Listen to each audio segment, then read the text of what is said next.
Board Member Garcia. Here. Board Member Becker. Present. Board Musgrove. Present. Board Member Bot Patel. Here. Alternate Board Member Joyce. Present. Vice Chair Melendez. Here. Chair Druker. Here. Christian, will you lead us in the Pledge of Allegiance? Yes, please. Pledge. Ready, begin. I pledge allegiance to the flag of the United States of America and to the republic for which it stands, one nation, under God, indivisible, with liberty and justice for all. Are there any board member comments and/or announcements? Okay. Yeah, nice to see everybody. Thank you. I don't know if everybody's heard, but my alternate, Dwight Warden, has resigned effective September 24th. The interaction or the important of that is that currently he is the chair of our Community Advisory Committee. And so on our September meeting, we will have to pick another chair. So just be prepared for that. And with that, again, as Katie said, good to see everybody. It's been at least, it's been 2 months and, you know, everything, all the world has totally changed. So any other comments, announcements? Okay. Kaylin, are there any members of the public that wish to speak on items that are not in the agenda? We do not have any non-agenda public comment. Okay. Next, we go to approval of minutes. This is for the meeting of June 27th, 2024. Are there anybody who have any changes, or is there a motion to approve the minutes? So moved. Second. Okay, it's moved and seconded. Galen, will you please call the roll? Garcia. Yes. Board Member Becker. Yes. Board Member Musgrove. Aye. Board Member Bot Patel. Aye. Alternate Board Member Joyce. Aye. Vice Chair Melendez. Yes. Chair Druker. Yes. Okay, next we go to the consent calendar. Kaylin, if you will read the titles of the consent calendar, please. Yes, thank you, Chair. Item 1, Clean Energy Alliance Treasurer's Report for May 2024. Item 2, consideration of resolution number 2024-011, approving first amended and restated Clean Energy Alliance wholesale market access tariff agreement with the San Diego County Water Authority and Poseidon Resources.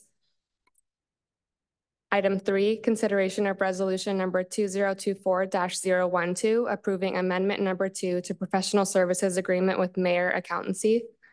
Item 4, consideration of resolution number 2024-013, approving agreement with NRG for congestion revenue rights portfolio management services. And item 5, consideration of resolution number 2024-014, approving amendment number 4 to professional services agreement with Hall Energy. Thank you. Are there any items that anybody, board members would like to remove from the consent calendar? Okay, are there any items that any board member would like to put to the consent calendar? Okay, are there any members of the public that want to speak to any items on the consent calendar? We do not have any public speakers for the consent calendar. So at this time, I would entertain a motion. Move to approve the consent calendar. Second. Okay, this has been moved and seconded. Kaylin, will you please call the roll? Board Member Garcia. Yes. Board Member Becker. Yes. Board Member Musgrove. Aye. Board Member Bot Patel. Alternate Board Member Joyce. Aye. Vice Chair Melendez. Aye. Chair Druker. Yes. Great. Moving right along. Greg, you're up. Thank you and welcome back to the meeting. It's good to see you. Hope you're all having a good summer. I'm going to present to you an update on the activities of the CEA and its staff and start with a report on the events that we've been attending just prior to and following the last board meeting in June. We have had 2 city council presentations and also have been engaged with the local Kiwanis group in Oceanside, the Mira Costa College Life Group, special districts chapter dinner and also the Farm Bureau meeting that went quite well. And so I'd like to thank staff for engaging with the communities and those organizations. And all of them have been interesting and good discussion. So that has happened. What we're looking forward to in the next several weeks, we have some HOA meetings that staff is engaging with, including the VMW HOA meeting. We're attending the Heroes of Oceanside event in Camp Pendleton. We're also doing another presentation to the Solana Beach City Council as well as their Climate Action Commission next month. We have an event, the Vista Cyclovia event, and we'll be engaged with the Diverse Business Expo put on by the PUC up in Riverside in October, as well as participating in the CASO symposium, stakeholder symposium also in later October. This shows the update on our enrollment for the last expansion into Vista and Oceanside. As you can see there, it's a participation rate overall of 95.5%.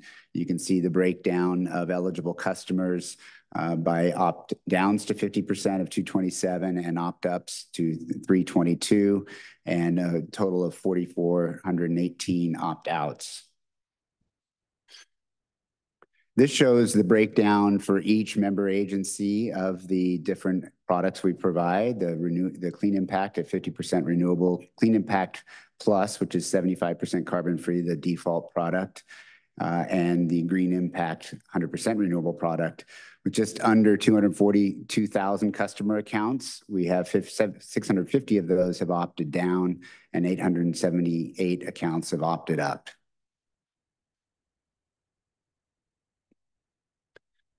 Just an update on some of the regional and local grant efforts we've been working on. We, as a partnership with the Southern California Coalition, were successful in a grant application for equitable building decarbonization, a total of $328.7 million. There's a lot of organizations or communities that will be impacted by this amount.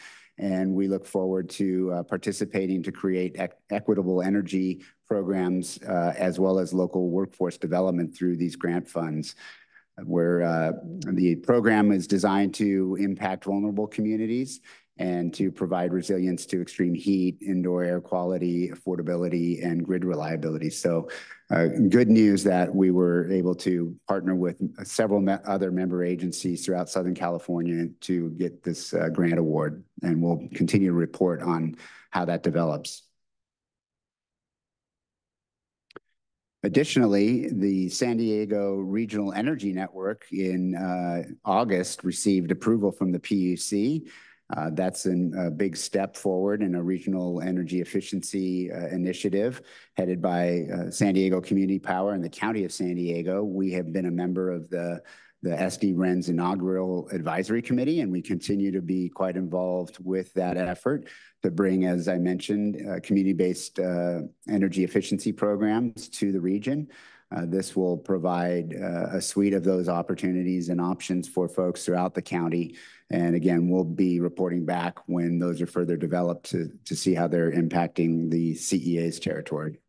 Greg, real quickly, just to refresh, this was a condition to be eligible for some of the federal grant money, or funneled from the feds to the state and then down to the regions? Yes, that's correct. Right. Okay. So this will then make the group SD-REN eligible for PPP funds and other funds to help support energy efficiency programs. Great, thank you.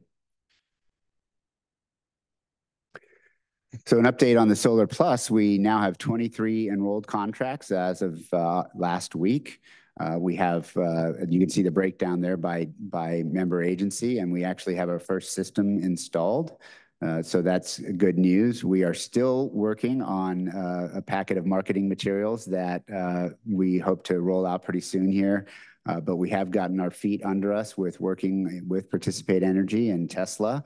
And we're also expanding into allow other certified installers to be a part of the program, which will help us to provide these systems to other homes that are otherwise sometimes not from their roof standpoint eligible for the current contractor that's directly tied to Tesla. So we are expanding to allow a wider group of eligible applicants for the program. So that's ongoing. And again, we'll keep reporting back to you on these numbers.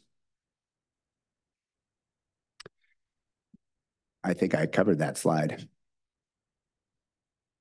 So if you have any questions, happy to answer them. And if I can't answer them, I'm sure one of our staff members can. Questions for Greg? Okay, well, congratulations, Carlsbad, for your Solar Plus installation. Greg, excellent report. The only comment I would have would be make sure that you're continuing to talk to NCTD. They have some interesting energy needs, et cetera. Kaylin, are there any members of the public that wanted to speak to this item? We do not have any speakers for this item. Okay, are there any other comments for Greg or? Okay.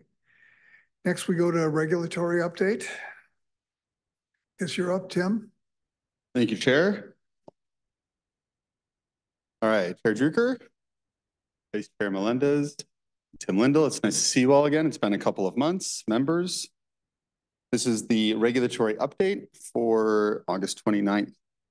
So we have a key case that's going on right now. That's the SDG&E 2025 Energy Resource Recovery Account, or ERA forecast case. This case will set the power charge indifference adjustment rates for 2025. So I thought it would be a good idea to maybe do a quick refresher on how those rates are set, and then walk through the issues that we've already litigated and issues that we're presenting in testimony just in the last couple of weeks. And then in addition, we have a discussion on vintaging as the next agenda item. So the refresher will help with that item as well. And then we're going to talk briefly about the phase 2 general rate case for SDG&E and the issue of bill presentment. Before I dig in, I want to note that we have Carlo Bencomo-Hasso with us here today. He helped prepare agenda item 8, and he is our witness for the ERA forecast case. So I agreed to do the presentation as long as he agreed to answer all the difficult questions. Okay, so to set PCIA rates, and my laser pointer does not work on the screen, so I'm going to give general areas here. There are two ingredients. One's forward-looking, and the other is backward-looking. The forward-looking is the one on the left up there. That's the forecasted indifference amount. So this takes the forecasted costs and the forecasted value of SDG&E's generation portfolio in 2025. It compares those two pieces of the puzzle. So that looks forward to next year. That's the rates we're setting are the rates for next year. The second piece of the puzzle is mostly backwards looking. It's called the year-end PABA balance. What that does is it takes the forecasted indifference amount from last year, so the forecasted costs and forecasted revenues from last year, and compares to the actual costs and the actual revenues that we've gotten so far through the calendar year. So last year, if SDG&E's rates were forecasted to be too high, they would have over-collected money, and that means there'd be a negative balance at the PABA. If their forecasted rates were too low, they'd be under-collected, and that means they're positive year-end balance. So you take the indifference amount and the PABA balance, and you get the PCIA revenue requirement. That's recorded in dollars. You divide that by a sales forecast, which is in kilowatt hours. You get $1 per kilowatt power charge indifference adjustment rate. Just as a point of information, I know I can't keep up with all the acronyms, but that stands for Portfolio Allocation Balancing Account, PABA. Thank you. And please feel free to interrupt me with questions. This is complicated. Let's go a level deeper. So a lot of the issues that we're talking about in our ERA forecast case have to do with that indifference amount, forecasted piece of it.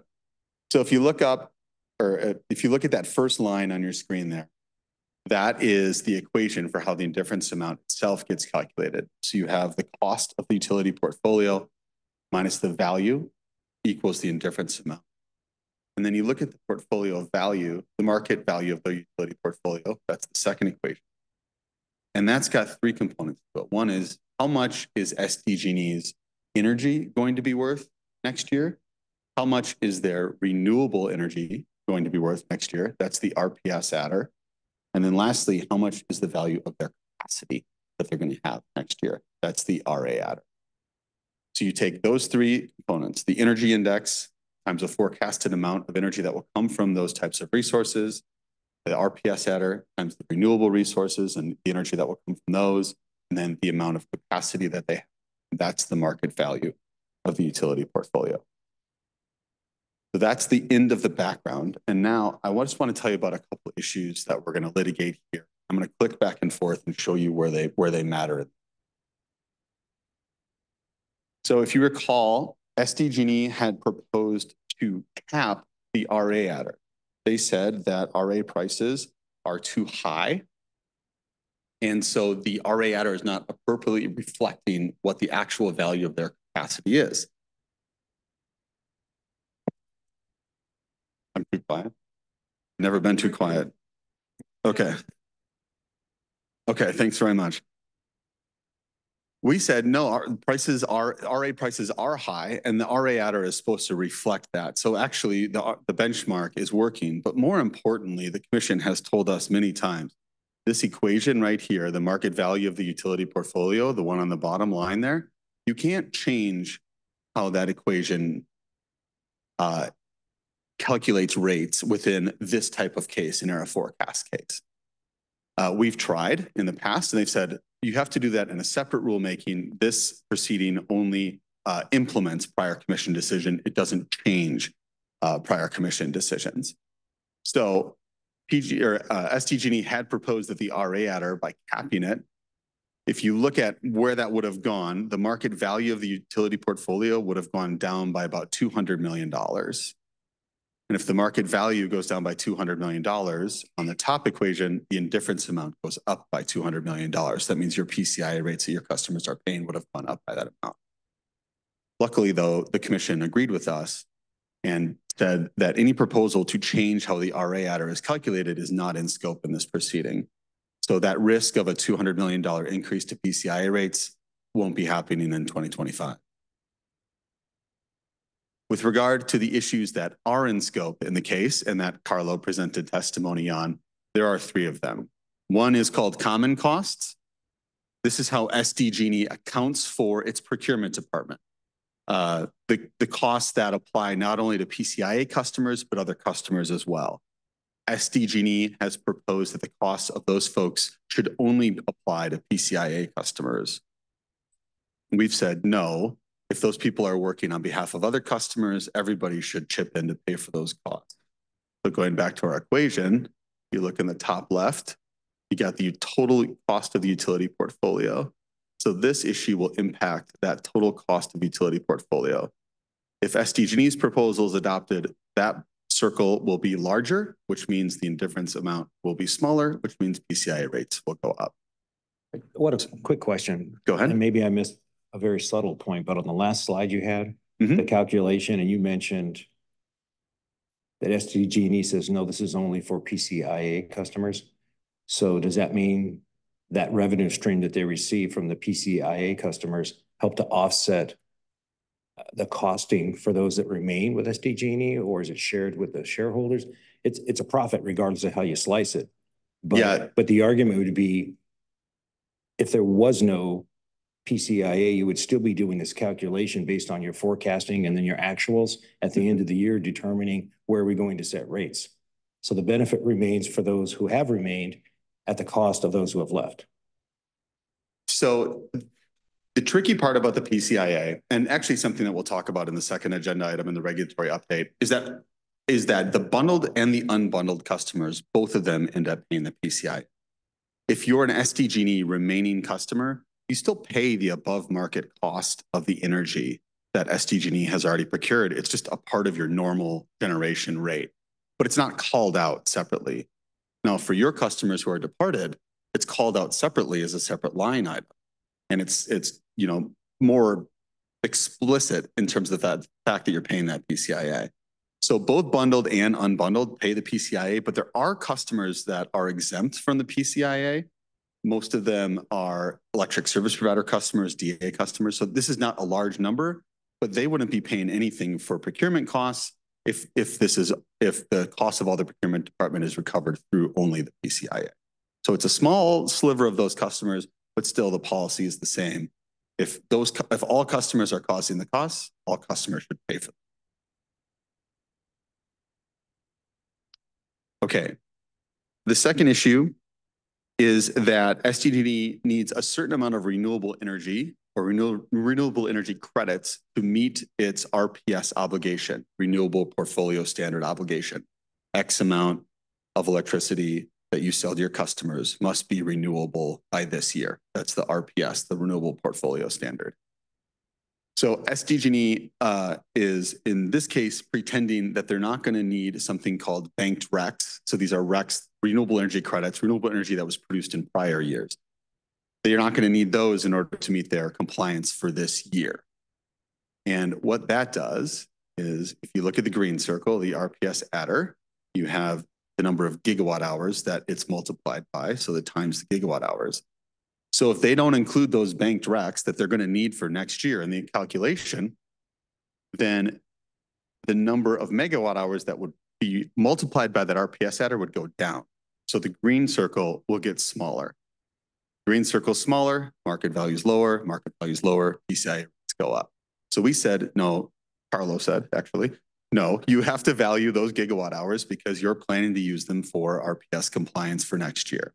So that's the second issue that we're litigating in the error forecast. Okay, the last issue has to do with, we'll go back to the RA adder down there. So instead of the price that it's multiplied by, now we're going to talk about the megawatts, the quantity. Here, SDG&E is lowballing the amount of electricity. Thanks. Yeah, there we go, Greg. Good work. Now we're talking about right here, these megawatts. So SDG&E is saying we're not going to sell as much RA. They're lowballing the amount of RA that they're going to sell next year. And then they're also pretending that they're not going to, or they're lowballing the amount of RA that they're going to use for their own purposes next year as well. So here, again, we're keeping these megawatts lower than they otherwise should be under their proposal, which reduces the market value. Reducing the market value increases the PCIA right there. So Carlo has put forward testimony on these issues. The next steps in this case is that we will get SDG&E's rebuttal in early September. And then we'll move to hearings in late September. And then we will get something in October called the October update, which starts this whole proceeding over in some ways. And then the proceeding has to be done by December 31st, which is when rates go into place. So for energy nerds like me, this is a fun but very intense period going from now until the end of the year in terms of what the final PCIA rates your customers are. So Tim, the RPS, is that calendar year, fiscal year, budget cycles? Yeah, good question. It's actually a 3-year compliance period, but we have a decision from the commission that says in terms of the amount of RPS you think you're going to need to comply, we go on a year-by-year basis. So you chop that 3-year requirement into progress over the 3 years. What is the percentage now? Oh man, Carlo? It should be at least in the mid to upper 40s, I would think. Okay. Thank you. Yeah. Okay. 46.6%. Any more questions on the error forecast? Any questions for Tim? Sorry, Chair. That's your job, not mine. Thanks, Chair. All right. So switching gears to a different proceeding that's been going on for a while. So my colleague, Jake Schlesinger, was here in April, or presented to you in April. He'll be here in person next month. But the phase 2 general rate case is also ongoing. We've submitted testimony in that one. And this is that line item I was talking about. So the PCIA on CEA's customers' bills is called out separately. On bundled customers' bills, it's not called out separately. There's just like a sentence at the bottom that says X dollars is your share of the PCIA. And that's all it says. So if you compared those two, you would think as a CEA customer, you're getting this extra charge that you otherwise aren't getting if you're a bundled customer. we think that's pretty unfair. It doesn't accurately reflect how the PCIA is recovered. So we submitted an opening brief on that not last Friday, but the Friday before. And a reply brief on this issue is due tomorrow, and it's going into that case tomorrow. So we'll have an update for you next time. Okay, that is it for the regulatory. Very good, Tim. Are there any questions for Tim? Go ahead, Christian. Thank you. So maybe I could just be filled in, and I know we've talked about this briefly in the past, but I'm curious to know why is SDG&E if you know, it seems like they're being misleading or disingenuous in some things. It sounds like it. What's their incentive if they're looking to move from being a provider to just a distributor? I definitely can't guess at why they're going that route, but I mean, it seems like the main point to me where it's, if they're looking to, you know, if the numbers seem to be wrong, there must be a reason for them to be presenting the wrong numbers. Yeah, I mean, SDG&E is not in favor of community choice aggregation. It's not in favor of customers departing bundled service. And so the more that it can make their service look competitive to your service, that's the strategy in this proceeding. Are they looking to stay to be providers or move away and just be distributors? Because that's the information that I was given by SDG&E, because I approached them with these concerns. And so I wanted to hear what their response to that would be. Yeah, I don't know. I mean, there are statements that are made publicly, and then there's what's in testimony in these cases, which certainly makes it look like they want the CIA to go up. They like to play both sides at this point, is really what it is, ultimately. That's right. And that's what I want to get. I want to get both sides of this. Yeah. So They want to get both sides of this. They have to make money for their shareholders, and they're going to squeeze anybody they can. And right now, but when we chat with them, they do say, we're out of this business of providing power. We're going to just do distribution. And we have to take that at face value at some level, but. So Tim. Go ahead. Tim, the manner in which they're doing this suggests that the CPUC has rules that allow them. Are we in a position or making any headway to have the CPUC revise to tighten the rules a bit for the three major providers at least? I mean, I within this case, I think we have great arguments for the case that we're making. We always try to have the right policy before this commission. That always puts you in the strongest position. And we always try to have fairness on our side. Make sure that what we're advocating for is consistent across the utility service territories, that it's fair across those service territories, and that we fall within the letter of prior commission decisions. On all the points that I just made, I think we are very much in the safe place on all those fronts. That's what we're trying to do.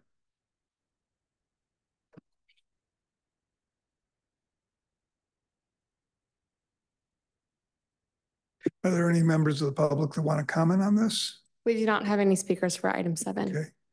So Tim, really appreciate the work on this. One question would be, is San Diego Community Power obviously is also in favor of all the things that we are saying, right? Yeah, that's right. So we intervene in these cases as the joint CCAs, and that is Clean Energy Alliance and San Diego Community Power. Okay, excellent. Well, again, appreciate all the work on this. Anything you can do to reduce our ratepayers' costs is much appreciated. Of course, no problem. Very good. So next we go on to the power charge indifference adjustment PCIA review. And Tim, are you up again? Chair Drucker, Vice Chair Melendez, my name's Tim Lindell. It's lovely. No, so Carlo did help me prepare this. Back during the June 27th meeting, the board sought to better understand how long your different communities are going to have to pay these PCIA rates. So Carlo goes deep into the spreadsheets that underlie all of these charges, and he helped me put this report together to give you a sense of just how long those obligations are going to last. All right. So building on our review here just a little bit, each member agency's PCIA obligation is going to be based on the following. Your customers are assigned a vintage based on when they left SDG&E's service. And the rules here are a little strange. So if you leave in the first half of the year, so let's say spring of 2022, you're actually assigned to the prior year vintage. So you end up with the 2021 vintage. You're in the second half of the year after July 1, then you would get that year's vintage. So you'd be 2022 in that example. Since most member agencies vote to leave as a group, most of your customers are going to all fall into the same vintage. There are some customers that don't quite fit that. Some have opted out and then opt back in. And when you opt back in, you get assigned a new vintage.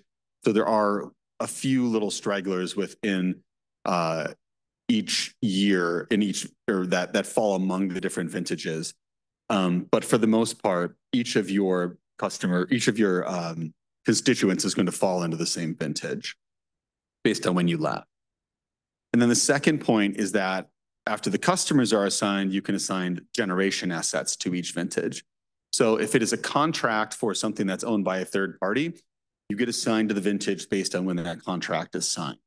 If it's utility-owned generation, and SDG&E owns 5 generation resources, it's when the commission said, go forth and build that to SDG&E. So it's the order that allowed that generation asset to be built. This spreadsheet up on top there is a representation of how that PCIA gets calculated each year. So there you go. You got the costs on the top line, market value down 1, and then you get the total forecasted indifference amount. You got your PABA true up, and then you get your total revenue requirement. So this is just what we went over in the circles. There it is in spreadsheet form. And so each customer is not only going to be responsible for the costs in their vintage, but it's also all the prior costs. So if you're Solana Beach, you would be in the 2017 vintage. So your costs would be $7.1 million plus all of these costs going to the left.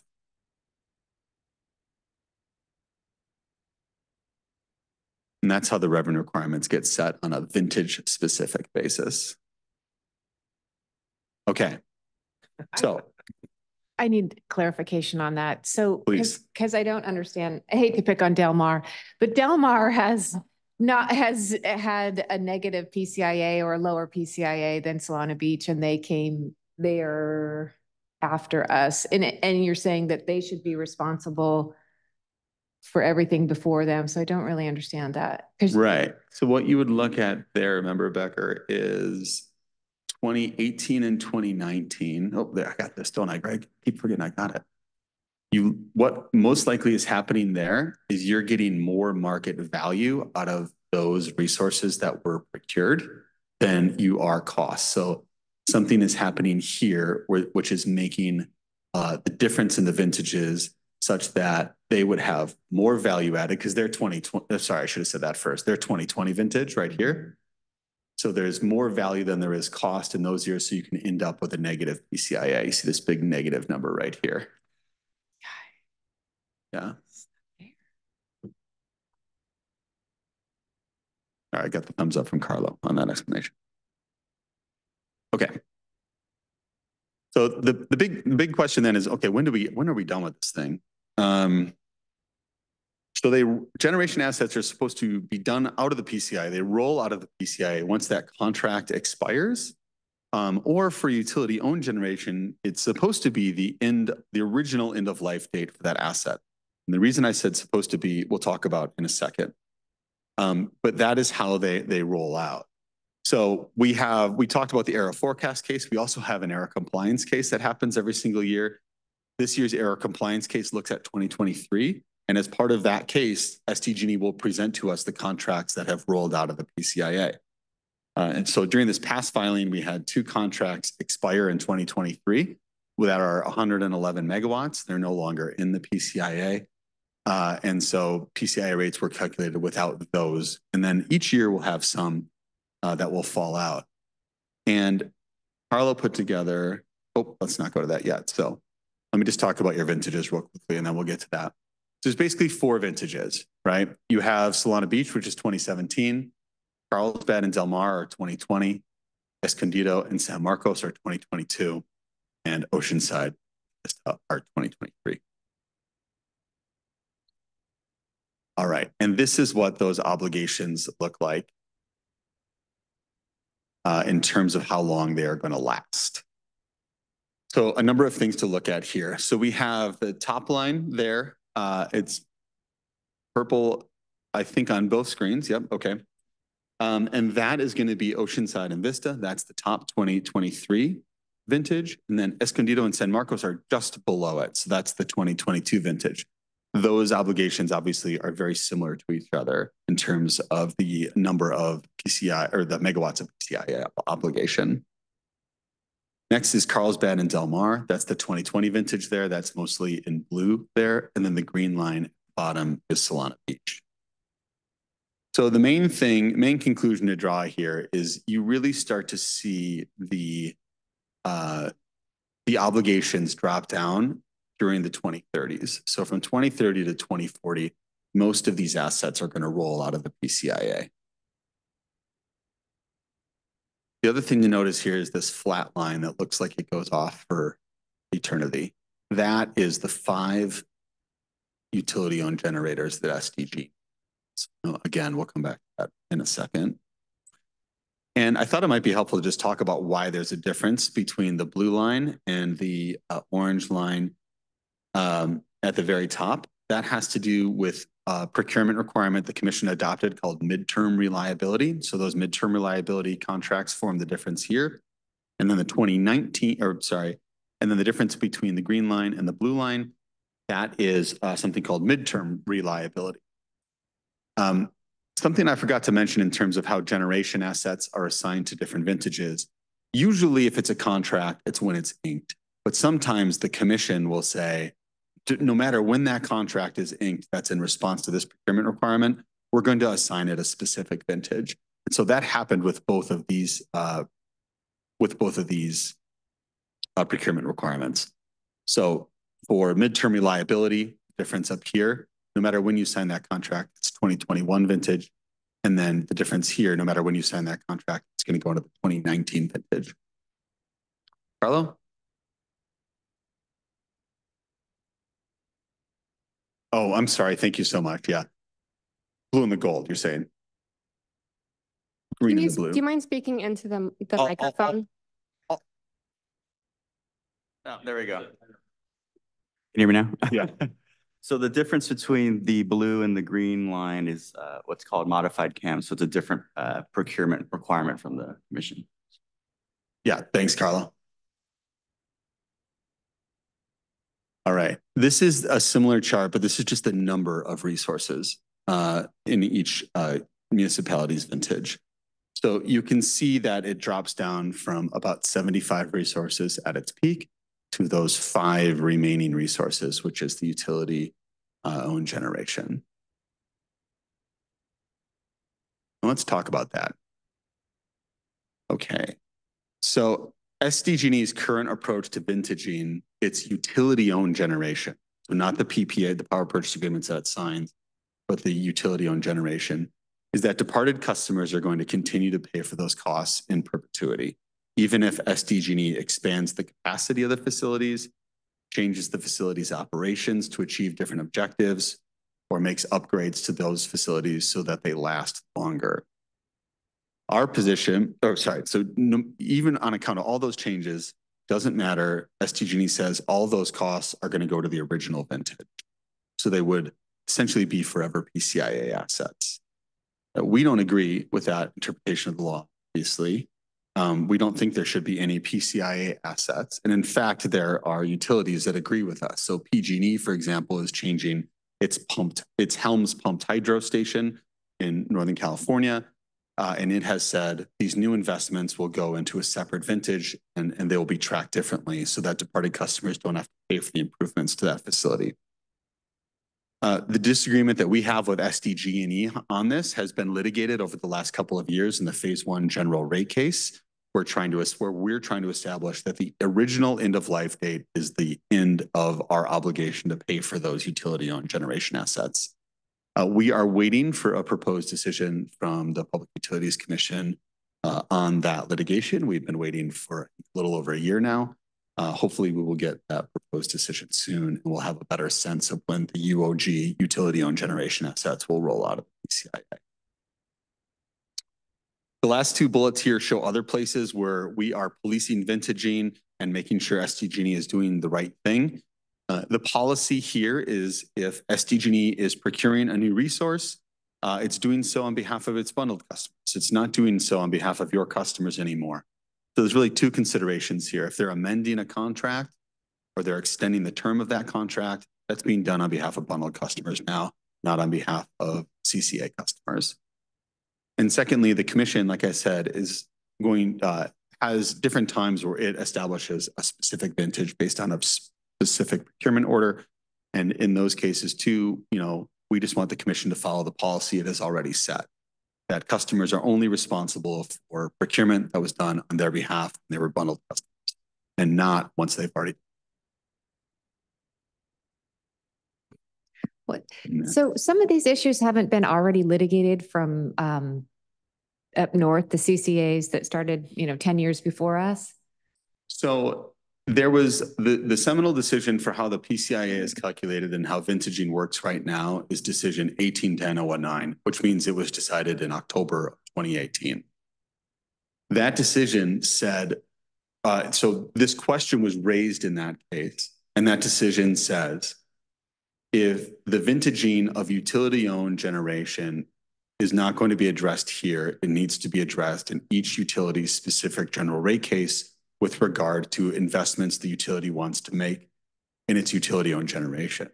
So SDG right now wants to add 20 megawatts of storage to Miramar. And so that's another piece that we're litigating in that case is, oh, great, good for you for investing in storage, but that is an investment you're making on behalf of bundled customers. You're not making that on behalf of our customers because our customers have already left your service. So it sounds like they think it's a case-by-case basis, but it doesn't seem to us that it is case-by-case. Yeah, I agree. Yeah. So in PG&E service territory, in their phase one general rate case, we raised similar arguments. We've also raised the same argument in Southern California. Edison's phase one general rate case is also ongoing right now.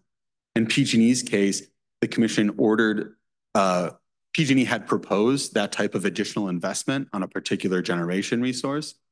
And when we pushed back on it, PG&E actually took that proposal out of their general rate case and is no longer pursuing it. But we didn't get the commission to come down and actually say, this is how vintaging is going to move, or is going to proceed going forward. Instead, we got an order that the commission said to PG&E, if you want to invest in utility-owned generation, what you have to do is put forward on whose behalf this investment is being made, and then based on that, what vintage it should go into. So it's more of a framework that we got adopted in PG&E service territory. We'll see what the commission does with the SDG and SCE cases that are still on. Has there been an effort to get some of our good people on the CPUC? Is there any way to do that? Yes, I think so. I like this commission. I think the commission that's there is they're open-minded. They're good public servants. They want to do the right thing for the most people.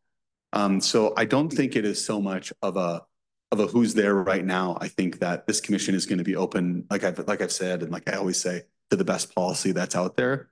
And on vintaging, I think we've got the right policy. It makes sense. This is not forever PCIA, and it was never intended to be in the laws. Pretty. Very good. Appreciate your work. Thank you. Sure. Yeah. Other questions for Tim? Yes. So thank you. Thank you for the presentation. So and maybe this is because I'm new to it. I know a few people are new before I think our cities got onto it.